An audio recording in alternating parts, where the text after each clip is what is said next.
அனைவருக்கும் வணக்கம். Welcome to English பேச்சு யூடியூப் சேனல். இன்னைக்கு நம்ம பார்க்கக்கூடியது ஒரு சுவாரஸ்யமான விஷயம். அதாவது நம்ம பேசிட்டு இருக்கும்போது நம்மளை பார்த்து ஒருத்தவங்க நம்ம என்ன சொல்றோம் அப்படின்னு நினைக்கும் போது நம்ம ஆமோதிக்கிறது அப்படின்னு சொல்லுவோம் இல்லையா? ஆமா ஆமா நானும் அதுதான் சொல்றேன், அதுதான் அப்படிதான், நானும் அதுதான் உண்மை அப்படின்னு சொல்லிட்டு நம்மளும் சொல்லுவோம். நம்ம கிட்ட சில பேரும் சொல்லுவாங்க இல்லையா? அதை இங்கிலீஷ்ல எப்படி நல்லா கரெக்டா ஸ்டைலா சொல்றதுன்னு தான் பார்க்க போறோம்.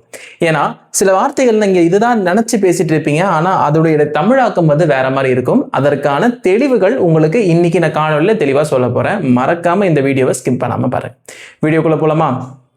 முதல்ல நம்ம பார்க்கக்கூடியது எக்ஸாக்ட்லி. உங்ககிட்ட ஏதாவது சொல்றாங்க, அப்போ நீங்க வந்து கண்டிப்பா அதுதான் அப்படின்னு சொல்றத எப்படி சொல்லலாம்? எக்ஸாக்ட்லி அப்படின்னு சொல்லலாம். அதுக்கு தமிழாக்கம் என்னது? சரியாக அல்லது துல்லியமாக. நீ சொல்றது துல்லியமா கரெக்டா, சரியா அப்படியே இருக்கு அப்படின்னு சொல்றதா எக்ஸாக்ட்லி. சொல்லுங்க. What you said is exactly correct. நீ சொன்னது அப்படியே துல்லியமா சரியா இருக்குப்பா. What you said is exactly correct. இல்ல, what you said is exactly happening. நீ சொன்னதுதான் அப்படியே நடக்குது. இப்படி எப்படி சொல்லலாம்? What you said is exactly happening. ஹேப்பனிங்னா நடக்கிறது.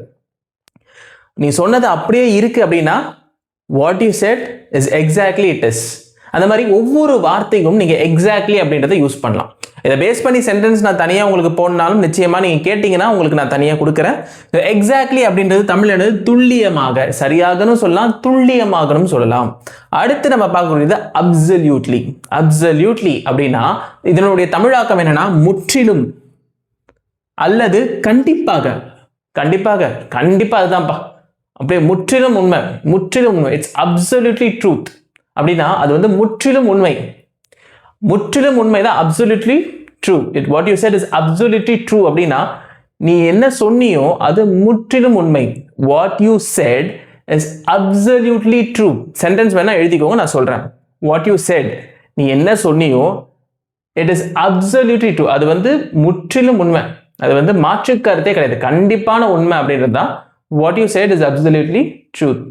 சரியா? அடுத்து that's so true. That's so true அப்படின்றது அது மிகவும் உண்மை. That's so true. அது வந்து ரொம்ப உண்மைப்பா, நீ சொல்றல்ல அது ரொம்ப உண்மை அப்படின்னா எப்படி சொல்லுவீங்க? That's so true. யாராவது சொல்லிட்டு இருக்காங்க உங்ககிட்ட, சொல்றது நீ சொல்ற பத்தியா அது நிச்சயமா அது உண்மை, ரொம்ப ரொம்ப உண்மை அப்படின்றது தான் எப்படி சொல்வீங்க? That's so true. ரொம்ப உண்மை, அது ரொம்ப உண்மை அப்படின்றது தான் that's so true அப்படின்றது. யாராவது உங்ககிட்ட இந்த பதிலை எதிர்பார்த்தாங்கன்னா நீங்க இங்கிலீஷ்ல எப்படி சொல்லணும்?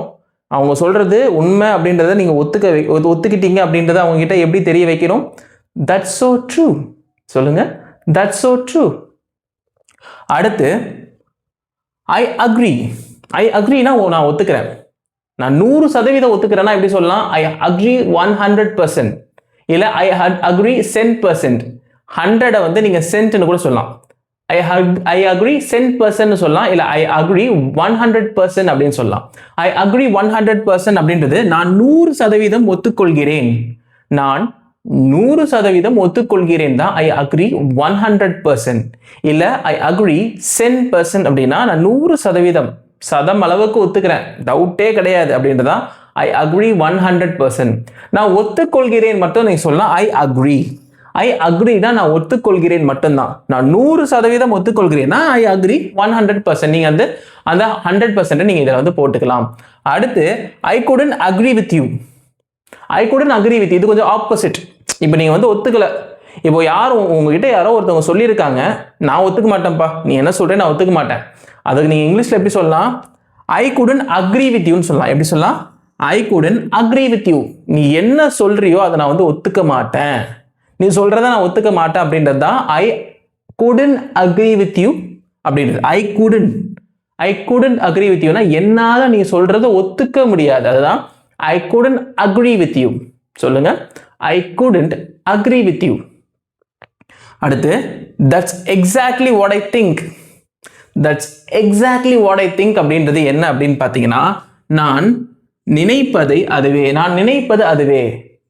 இப்போ ஒருத்தவங்க கிட்ட பேசிட்டு இருக்காங்க, பேசும்போது நீங்க வந்து ஒன்று நினைக்கிறீங்க, அதை வந்து அவங்க அப்படியே சொல்றாங்க அப்படின்னா ஒரு விஷயம் வந்து அவங்க பேசுறது அப்படியே நீங்க நினைக்கிறதுக்கு ஒத்து போகுது அப்படின்னா that's exactly what I think. நான் நினைக்கிறது அதுதான்ப்பா, அதுதான் நான் நினைச்சேன், இப்போ நீ சொல்லிட்ட, நான் அதுதான் நினைச்சேன் அப்படின்றத நீங்க எப்படி சொல்லலாம்? that's exactly what I think. That's exactly what I think. அடுத்து that's exactly how I feel. That's exactly how I feel னா நான் அதை தான் அப்படிதான் உணர்றேன். நான் அதை அப்படித்தான் உணர்றேன். நான் நீ சொல்ற பத்தியா அதுதான் எனக்குள்ள இருக்கக்கூடிய உணர்ச்சி, அப்படிதான் நான் உணர்றேன் அப்படின்றதான் that's exactly how I feel. இப்படிதான் நான் ஃபீல் பண்றேன், நிச்சயமாக நான் இந்த மாதிரி தான் ஃபீல் பண்றேன் அப்படின்றது தான் that's exactly how I feel அப்படின்றது. அடுத்து நான் உணர்வது அதுதான் அப்படின்றத நீங்க சொல்லலாம். நான் உணர்வது அதுதான் சொல்லலாம். இப்போ இதுதான் நம்ம பார்த்த மிக முக்கியமான ஒரு 8 வேர்ட்ஸ். அதாவது இந்த வாக்கியங்கள் நீங்க ஃபார்ம் பண்ணலாம். நான் சொன்னதை வச்சும் நீங்க வாக்கியங்கள் ஃபார்ம் பண்ணலாம். இந்த 8 வேர்ட்ஸ் நம்ம யாராவது ஒருத்தவங்க நம்ம கிட்ட பேசும்போது அவங்களோட நம்ம ஒத்து போறோம், ஒத்த கருத்தோட இருக்கோம் அப்படின்னா இதை 7 நீங்க யூஸ் பண்ணலாம். ஒரு கால் அது நீங்க ஒத்துக்கல அப்படின்னா அதுக்கு என்ன அப்படின்னா அதற்கான பதிலும் நான் கொடுத்துருக்கேன். I couldn't agree with you. நீங்க சொன்னதை என்னால் ஒத்துக்க முடியாது, நீங்க சொன்னதை என்னால் ஒத்துக்கொள்ள முடியாது அப்படின்றத I couldn't agree with you. மற்ற 7மே நீங்க அவங்க சொல்றதை ஒத்த கருத்தோட இருந்தீங்க அப்படின்னா இந்த 7 விதமான வேர்ட்ஸ் அண்ட் சென்டென்சஸை நீங்க யூஸ் பண்ணலாம். இன்னைக்கு நம்ம பார்த்தது பேசிக்கா இங்கிலீஷ்ல நம்ம எந்த மாதிரி ஆமோதிக்கிறோம், ஒற்றுக்கொள்கிறோம், சில விஷயங்களை ஆப்போசிட் பர்சன் சொல்றது கரெக்ட்னு ஒத்துக்கிறோம் அப்படின்றத இங்கிலீஷ்ல எப்படி சொல்றது அப்படின்றத பார்த்தோம். நம்ம இங்கிலீஷ் பேச்சு சேனல்ல தினமும் இந்த மாதிரியான ஸ்போக்கன் இங்கிலீஷ் கண்டென்ட், கிராமர், அதுக்கப்புறம் பேசிக்கான இங்கிலீஷ் பேச்சுவார்த்தைகள் இதெல்லாம் இங்கிலீஷ்ல சின்ன சின்ன விஷயங்களா தமிழாக்கத்தோட தெளிவாக கொடுத்துட்டு இருக்கோம். உங்களுக்கு தெரியும். உங்களுக்கு இந்த கண்டென்ட் பிடிச்சிருந்தா மறக்காம லைக் பண்ணி உங்க ஃப்ரெண்ட்ஸ் அண்ட் ஃபேமிலி கிட்ட ஷேர் பண்ணிருங்க. நீங்க ஒரு கால் இந்த சேனல்ல சப்ஸ்கிரைப் பண்ணாம பார்த்துட்டு இருக்கீங்கன்னா மறக்காம சப்ஸ்கிரைப் பண்ணி பெல் ஐக்கானை கிளிக் பண்ணிருங்க. அப்பதான் எந்த ஒரு வீடியோ போட்டாலும் அதற்கான நோட்டிபிகேஷன் உங்களுக்கு வரும். அடுத்த ஒரு காணொளியில் உங்களை சந்திக்கும் வரை உங்களிடமிருந்து விடைபெறுகிறேன். நன்றி, வணக்கம்.